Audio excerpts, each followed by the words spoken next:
I'm just gonna start by saying this is my first time ever playing with liquid latex, so please don't judge.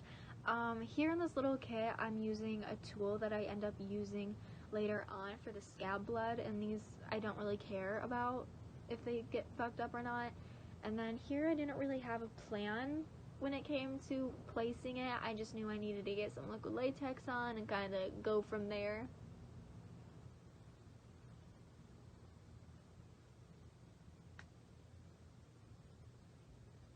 Then I'm setting down the first layer, and I don't know why I ended up using that when I could have just used my finger, but I ended up using my finger, adding all the other layers on. So here was after I got the first one done, and I'm just making sure all the sides are laid down flat and nice, and then I just keep doing that until I get to the last layer.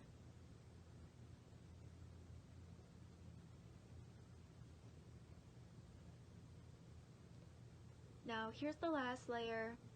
Made sure I had a good solid coat of liquid latex on top just to seal everything in.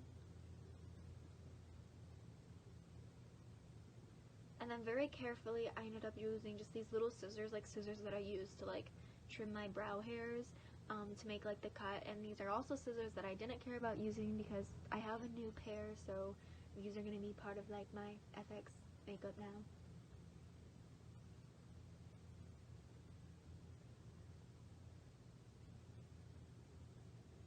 Then I trimmed off a little bit of the side just because, I don't know, that's what I just wanted to do. Then I ended up using some concealer to make it, you know, look a little more like skin. It doesn't look the best, but yeah, I do what I can.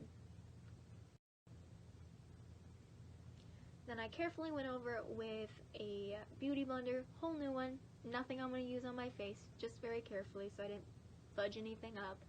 And then with some liquid sticky lipstick that I never use, I just kind of started with where I wanted the red to be, or where the cut was, and then I went in with my Glam Light pizza palette, and in this part you'll just see me, well, making like the bruising, because I'm pretty sure if your hand was that fucked up that your hand would not be okay. And if you can hear raining throughout this audio, it's because it's raining outside and I have my window open.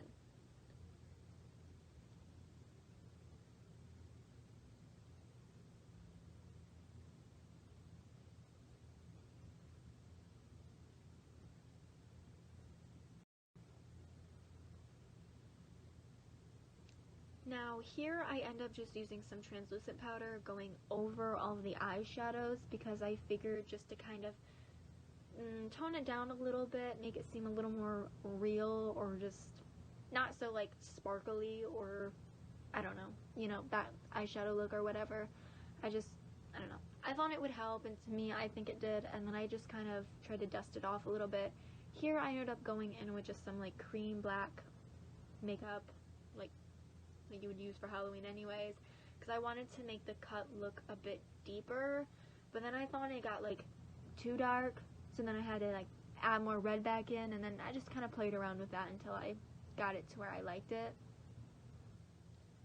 Now time for the fun part where we've all been waiting for, scab blood.